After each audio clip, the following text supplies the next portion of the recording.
Esto.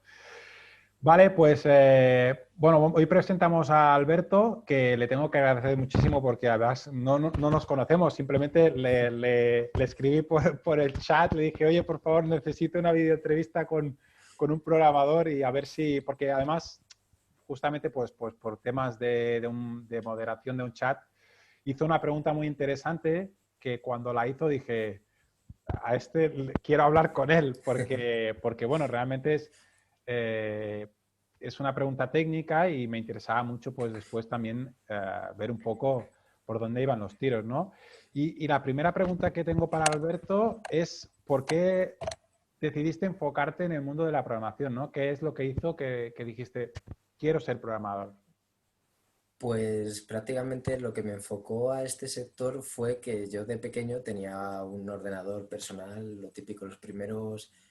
el primer ordenador que tienes que no sabes cómo funciona por dentro, pero que visitas internet, incluso utilizas algunas aplicaciones conocidas como Messenger y aplicaciones de este estilo, y dices, pues me encanta esto y me gustaría saber primero cómo funciona todo por dentro y luego tener los conocimientos necesarios para poder construir alguna utilidad que le sirva a alguien en su trabajo, aunque sea algo pequeño, pero que te facilite la vida mejor, porque al final los ordenadores lo que han hecho es eso, o sea, facilitarnos la vida enormemente.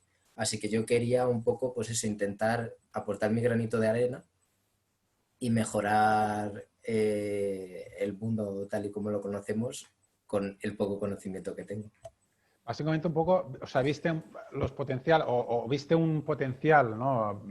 A partir de unas aplicaciones y dijiste que te gustaría, o sea, dije, ostras, me gustaría aprender más sobre el tema de las aplicaciones para poder crear mis propias aplicaciones, ¿no? Quizás, o poder mejorar alguna cosa. Sería un Sí, poco... sí, exactamente fue por eso, porque yo quería, o sea, yo le veía futuro, pero bueno, o sea, le veía futuro con 12 años, o sea, tampoco tenía unos conocimientos Claro, aquí de mercado como si fuese una lista, pero sí que decía, oye, pues esto está empezando a surgir aquí y están haciendo cosas, puede ser interesante que en un futuro claro. haga un desarrollo por mí mismo de algo, de cualquier cosa. O sea, quería como era como más contribuir, más aportar. Y de hecho luego, según me fui metiendo en este sector, vi que la comunidad ya de por sí es muy de eh, altruista, o sea, de dar sin recibir nada a cambio. Ajá. Así que eso también me gustó la filosofía y la cultura de la informática. Vale, es decir, generalmente todos los programadores, o bueno, en el mundo general de la programación, es un mundo muy colaborativo, ¿no? En este sentido. Sí, Es decir, exactamente, o sea, se comparte todo, sobre todo, o sea, además, eh, la mayoría de los proyectos que son así importantes, que no son de empresas, sino son pues sistemas operativos como por ejemplo Linux, son proyectos colaborativos en los cuales gente que a lo mejor no se conocen entre ellos, incluso son personas de otros países, porque es lo bueno también que tiene Internet, que no necesitas conocer a la otra persona físicamente para poder contactar con ella. claro. Pues crean grupos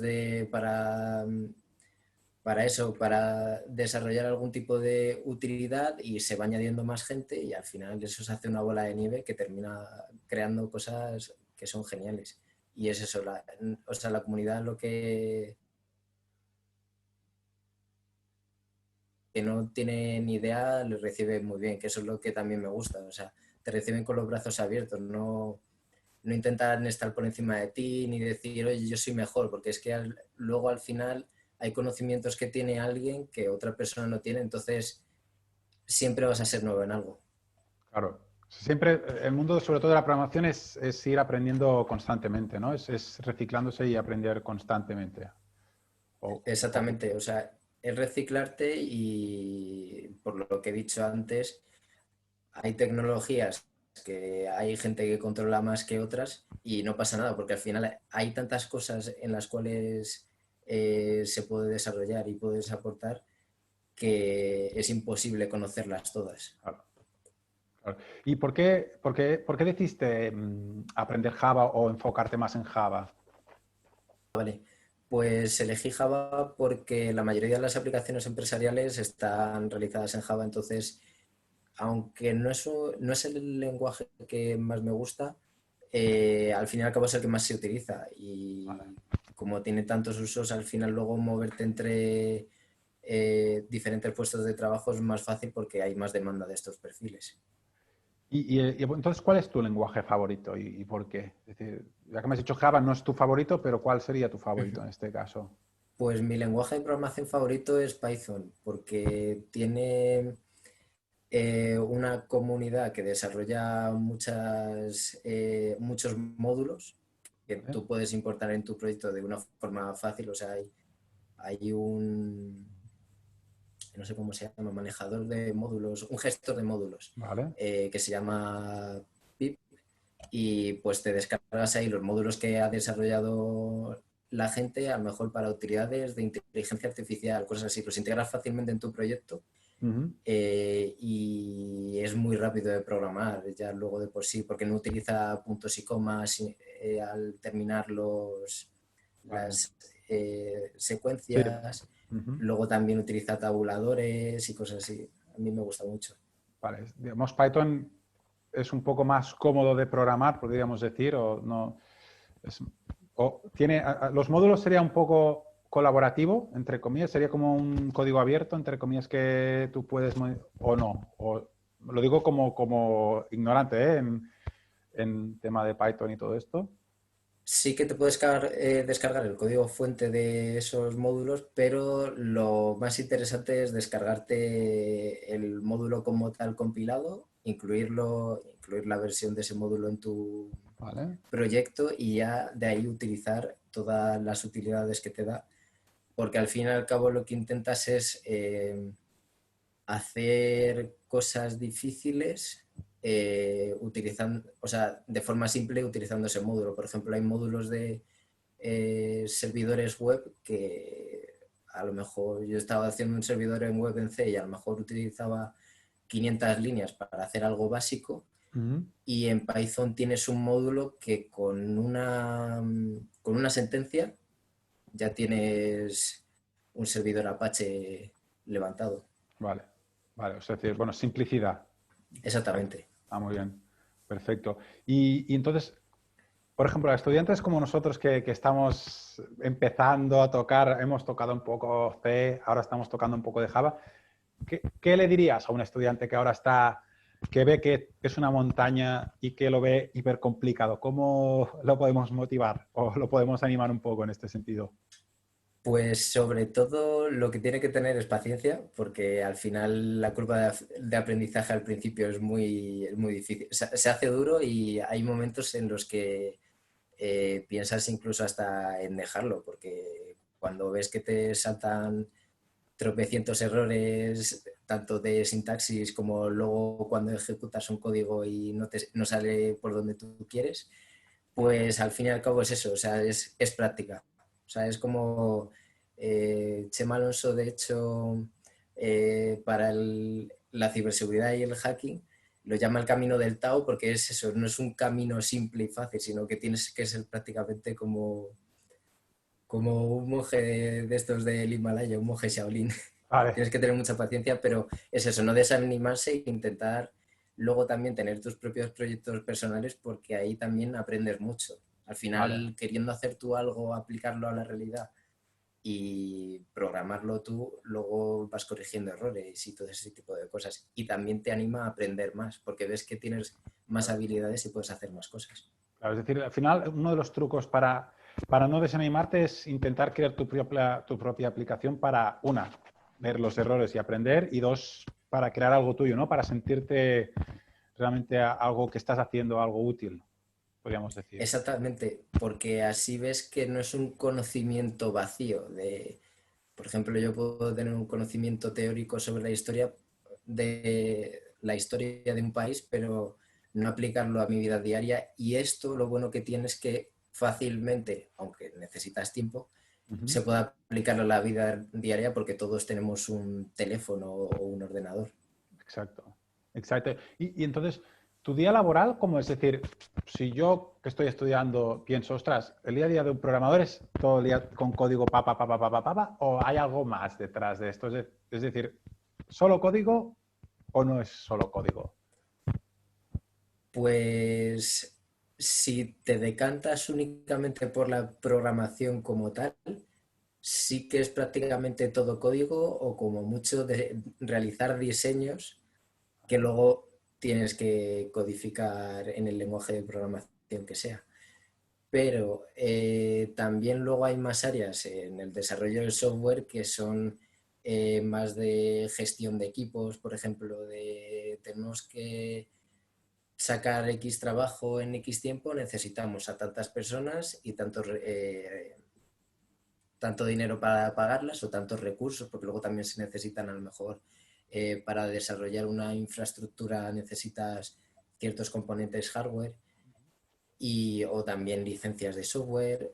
Luego también, aparte de eso, tienes, bueno, he hablado de la parte de gestión de recursos y luego también el trato con el cliente, porque al fin y al cabo las aplicaciones o sea, su función es solucionar una necesidad que tiene alguien. Vale, claro. Entonces, también existe una rama que es captar la esencia de las necesidades del cliente, Cliente, cómo claro. quiere solucionarlas y ya luego eso, bueno, se puede pasar a otras personas para que hagan el diseño de la aplicación y demás, pero sí que puedes hablar con el cliente la funcionalidad que quieras que tenga el producto. Claro. Y yo Hacer diría de que puente, ¿no? prácticamente son esos. Hacer de puente entre el cliente y los programadores para que los dos se entiendan, ¿no? Podríamos decir. Sí, exactamente. Vale, vale. Y entonces, ¿cómo te enfocas para resolver un problema? Es decir, ¿cómo tienes un problema? ¿Cómo lo enfocas? Es decir, ¿en búsqueda colaborativa por Internet o más entre compañeros? Pues en mi trabajo, como es una herramienta que ya tiene o sea, tiene 9 años de vida, perdón, Ujú, y tiene como medio millón de líneas de código, pues al fin y al cabo hay tantos módulos claro. que lo suyo es cuando exista algún problema, dependiendo de si, bueno, no, realmente da igual si es algo nuevo que quieras implementar dentro de la aplicación o si es algún error que existe dentro. Lo que suelo hacer es hablar con compañeros que ya llevan más tiempo que yo en la empresa o que son expertos en un módulo específico Ujú. porque lo han desarrollado ellos o porque lo han tocado más. Y pues eso, sobre todo me contacto con compañeros míos para ver cómo puedo solucionar alguna cosa, si es que no tengo yo idea de hacerlo, porque hay veces que son cosas simples que no necesitan ningún tipo de Sí. contacto con los demás, pero hay veces que se complica y sí que eh, Hablas tienes más que hablar a alguien para que te ayude. con Exacto. experiencia, ¿no? Que dices, ostras, alguien que ya haya, o el creador del módulo que entiendo ya que él tendrá en mente cómo lo ha planteado, ¿no? Que muchas veces debe ser eso también, Exactamente. ¿no? Cómo entender al que ha creado el módulo, o bueno, la clase en este caso, o lo que sea, ¿no? Sí, sí. Sí, eso es importante y por eso la documentación como tal yo veo como algo crucial en proyectos, sobre todo en los pequeños, bueno, en los pequeños incluso en los que te haces tú, hay veces que luego miras cómo has desarrollado las cosas y no sabes, o sea, si a lo mejor miras dentro de un año algo que has desarrollado, no sabes ni qué hace Claro, ni cómo lo has diseñado. Entonces, la documentación es muy importante para eso, para transmitir ese conocimiento vale, de todo lo que has desarrollado a vale, otras personas o incluso a ti mismo en un futuro. vale. ¿El documento en este caso sería el Javadoc o, o estarías hablando en Bu- general de explicar? sí, sí, hay documentos que son el Javadoc que ya son directamente del código, pero hay otros documentos que tanto hace, por ejemplo, las personas que hablan con el cliente para pedirle funcionalidad de la aplicación, que es un análisis funcional, Luego también existe un análisis del diseño de la aplicación, que eso es otra documentación, que es algo más abstracto que el Javadoc. Y ya luego está el Javadoc y bueno, luego hay muchísimos tipos más de documentación. Claro. Y entonces, bueno, yo contacté contigo porque hiciste una pregunta acerca de los contratos inteligentes de la blockchain y todo eso. Entonces, veo que has tocado algo, o al menos has empezado a tocar algo de contratos inteligentes. ¿Qué diferencias hay de programación respecto a la programación como Java o Python? No? Es decir, ¿es una programación nueva totalmente o es simplemente una nueva estructura, entre comillas, de programación? No sé si me he explicado muy bien, ¿eh? Pues sí, te has explicado bien. Al fin y al cabo, los contratos inteligentes y la blockchain, como surge algo, es algo que surge de la informática y quiere acercarse a ello, lo que sí es un concepto nuevo es el concepto de la contabilidad, que, bueno, la contabilidad informática que es el blockchain, pero luego como tal los contratos inteligentes, por ejemplo, el lenguaje de programación de contratos inteligentes de Ethereum, que se llama Solidity, se parece muchísimo a Java.